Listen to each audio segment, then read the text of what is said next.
काजू कतली ही सगळ्यांच्या आवडीची मिठाई आहे आणि बनवायला तेवढी सोपी नाही असं वाटतं, म्हणून आपण ती शक्यतो मिठाईच्या दुकानातूनच आणतो. पण हीच काजू कतली घरच्या घरी मिठाईवाल्यांकडे मिळते त्यासारखी कशी करायची ते आपण पाहणार आहोत. अगदी 2 साहित्य वापरून सोप्या पद्धतीत बनवलेली आहे. तुम्हाला ती नक्की आवडेल. तर मी श्रावणीज होम किचनमध्ये तुमचं मनापासून स्वागत करते. चला तर मग काजू कतली करायला घेऊ. काजू कतली करायला 1 कप भरून काजू घेतलेले आहेत. इथे तुम्ही तुकडा काजू सुद्धा घेऊ शकता. माझ्याकडे हे अख्खे काजू आहेत म्हणून मी अख्खे घेतलेत. हे जेवढं माप आहे तेवढं एकदम परफेक्ट माप घ्यायचं आहे. तर हे काजू आता आपल्याला भिजवायचे आहेत. हे चांगले 2-3 तास असेच भिजत ठेवायचे आहेत. 3 तास झालेत. काजू चांगले फुलून आलेत. पुन्हा चांगले धुवून घ्यायचेत. काजूवरचा जो दीग असतो तो निघून जाण्यासाठी पुन्हा एकदा धुवून घेतलेत. आता हे चांगले गाळून घ्यायचेत. आपल्याला काजूमध्ये जरा सुद्धा पाणी ठेवायचं नाहीये. आता हे गाळून घेतल्यावर मिक्सरला बारीक वाटून घ्यायचेत. थोड्या वेळाने बारीक करायचेत आणि ह्यामध्ये जरा सुद्धा पाणी घालायचं नाहीये. बारीक वाटून घेते. पल्स मोडवर वाटून घेतलेत. पाणी न घालता तसे ते वाटायला जमत नाहीत. आता ह्याचे तुकडे झालेत तर असं 2-3 वेळा थोडं थांबून वाटून घेते. मिक्सरवर बंद चालू करून हे वाटून घेतलंय. जरा सुद्धा पाणी घातलेलं नाहीये. ह्यामध्ये 2 टेबलस्पून पाणी घालायचंय. जास्तीत जास्त 2 ते 2.5 चमचे पाणी घालायचंय. जास्त पाणी घालायचं नाही, मग ते पाणी होणार. आता पुन्हा मिक्सरला वाटून घ्यायचं. मग ह्याची फाईन पेस्ट तयार होणार. पाणी घालून मी वाटलेलं आहे. अशी पेस्ट तयार झाली आहे. जास्त बारीक पण झालेली नाही, जरा जाडसरच आहे. मिक्सरमध्ये पटकन काजूची पेस्ट वाटली जात नाही कारण आपण पाणी घातलेलं नाहीये जास्त. आता ही एवढी बारीक झालेली आहे. त्यामध्ये 1 कप काजू घेतलेला, तर इथे 1/4 कप पिठी साखर घेतलेली आहे. ही पिठी साखर घरी दळलेली आहे म्हणून 1/4 कप घेते. जर बाजारातून आणली असेल तर तुम्ही थोडं जास्त प्रमाण घेतलं तरी सुद्धा चालेल. 1/4 कप साखर घेतली तर काजू कतली जास्त गोड होत नाही. मला जास्त गोड करायची नाहीये म्हणून मी 1/4 कप घेतली आहे. आणि घरी दळलेली साखर असल्यामुळे ही एवढं माप बरोबर आहे. ही थोडी साखर ह्यामध्ये ऍड करायची आहे.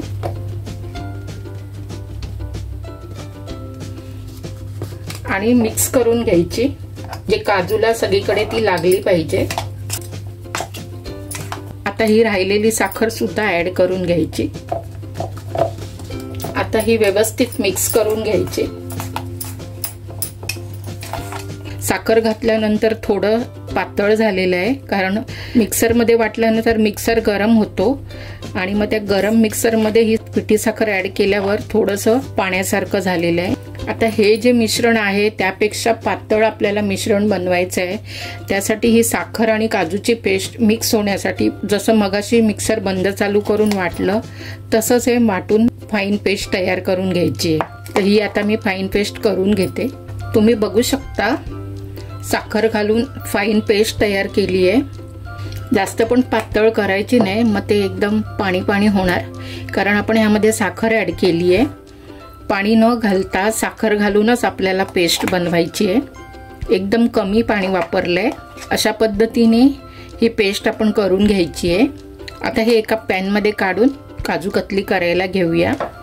ही काजूची पेस्ट आता पॅनमध्ये काढून घेते. गॅस बंद आहे. गॅस मी नंतर चालू करणार आहे. पूर्ण चिकटलेली असते भांड्याला, ती काढायला वेळ लागणार म्हणून गॅस बंद करून ठेवलाय. पूर्ण काढल्यानंतर मग गॅस चालू करणार. इथे मी सगळी पेस्ट काढून घेतली आहे. गॅस चालू करते. गॅस एकदम बारीक ठेवायचा आहे. गॅस मोठा ठेवला तर मग ते भांड्याला लागणार. पॅनमध्ये करायचं नसेल तर जाडबुडाचं भांडं घ्यायचं, नाहीतर मग ते खाली चिकटणार. सुरुवातीला हे थोडं असं लूज वाटणार, नंतर मग ते बरोबर घट्ट होत जाणार. जसं हे शिजेल तसं हे मिश्रण घट्ट होणार. गॅसची फ्लेम एकदम बारीक ठेवायची आहे.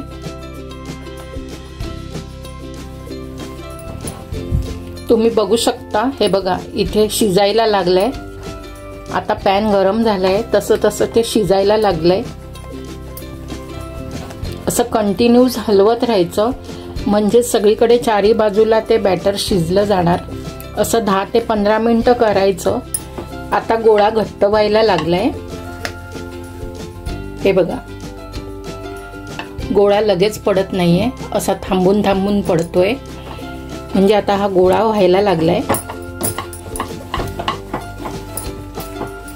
मिश्रण बरोबर झालंय की नाही ते बघण्यासाठी बॅटर थोडंसं ताटावर ठेवायचं आणि थंड झाल्यानंतर गोळा होतो की नाही ते बघायचं. जर गोळा झाला की समजायचं की आपलं बॅटर परफेक्ट झालंय. हे बघा, हे मिश्रण बाजूला घेऊन मी गोळा करायचा प्रयत्न केला तर ते होत नाहीये. याचा अर्थ आपलं बॅटर तयार झालेलं नाहीये, अजून व्हायला पाहिजे. हाताला जर हे बॅटर चिकटलं नाही तर मग समजायचं की आपलं पूर्ण झालंय. म्हणून अजून ढवळायला लागणार. मला इथे 10 मिनिटं होऊन गेली आहेत. हे बघा, दुसऱ्या वेळेला मी गोळी घेतली होती. असं गोळा केल्यावर बघा हाताला चिकटत नाहीये. मगाशी मी गोळी दाखवली ती पूर्ण चिटकत होती, म्हणजे तेव्हा बॅटर तयार नाही झालेलं. ही गोळी होते आणि बोटांना कुठे लागलेलं नाहीये. असं दाबल्यानंतर जास्त चिकट चिकट वाटलं नाही पाहिजे. गोळी पूर्ण तयार होतीये, म्हणजे आपलं बॅटर आता तयार झालंय. आता हे मिश्रण एका बटर पेपरवर काढून घेऊया. हा गोळा मी बटर पेपरवर काढून घेतलाय.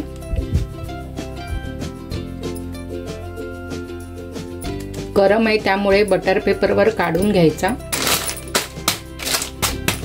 वर खाली करून असा दाबून दाबून गोळा चांगला तयार करून घ्यायचा, म्हणजेच मळून घ्यायचा.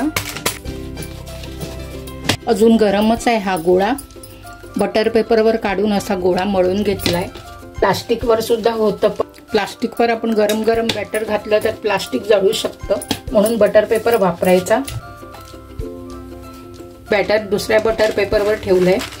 ह्यावर असं ठेवून लाटणीने चांगलं प्रेस करून घ्यायचं.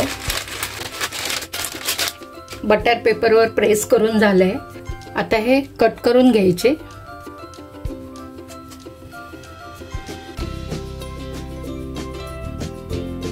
बघा, सुरीला कुठे जराईला बॅटर लागत नाहीये, म्हणजे आपलं बॅटर एकदम परफेक्ट झालंय. 15 ते 20 मिनिटं लागतात.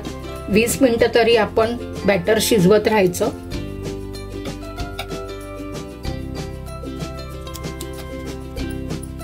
आता इथे जर तुमच्याकडे चांदीचा वर्क असेल तर तो लावायचा. हा पूर्णपणे ऑप्शनल आहे, तो चांगला दिसतो म्हणून मी लावते. आपली काजू कतली तयार झाली आहे. काजूची पावडर वगैरे असं काही केलेलं नाहीये, ही थंड झाली आहे. तुम्ही बघू शकता, एकदम मार्केटमध्ये मिळते तशी झालेली आहे. अशी घरी केली तर चांगलीच होते. साईडच्या कडा सुद्धा एकदम प्लेन झालेल्या आहेत. आता ह्या प्लेटमध्ये काढून घेऊया. अगदी बाजारातल्या सारखी परफेक्ट काजू कतली तुम्ही बघू शकता. गोडीला पण अगदी बरोबर आहे.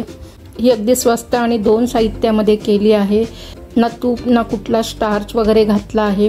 दूध न वापरल्यामुळे ती जास्त दिवस सहज टिकणार. खूप सुंदर, अगदी मिठाईवाल्यांकडे मिळते तशी झाली आहे. तर तुम्ही सुद्धा कुठल्याही सणासुदीला अशीच काजू कतली घरच्या घरी मस्त बनवू शकता. व्हिडिओ आवडला तर लाईक, शेअर, सबस्क्राईब करा. बेल आयकन क्लिक करा. माझी रेसिपी बघितल्याबद्दल धन्यवाद. पुन्हा भेटू अशा नवीन रेसिपीसह.